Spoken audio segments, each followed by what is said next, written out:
Hey, what's up? This is Ricardo at Parts People, and in this video, we'll outline the steps for completing a part replacement on your Dell PC. Visit our website and use this coupon for a 5% off discount.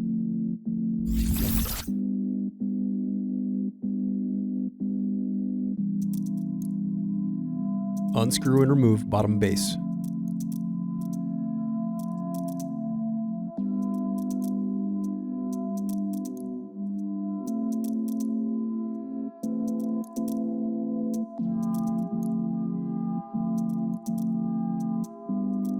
Now unscrew and disconnect battery.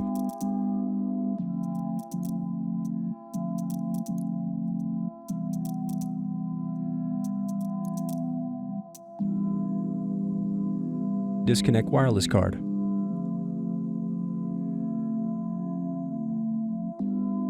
Now unscrew and remove bracket, then disconnect display cable.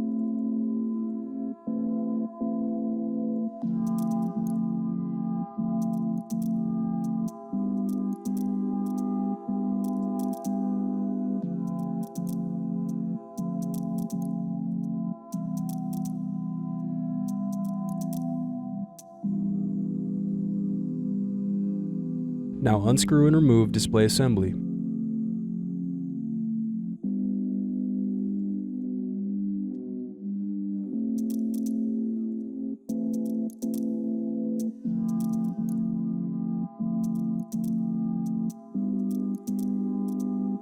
Thanks for watching. Don't forget to like and subscribe if you enjoyed this video. And if you need more, check out this playlist to watch other tutorials for your laptop. You can also click here to find parts for your laptop at partspeople.com.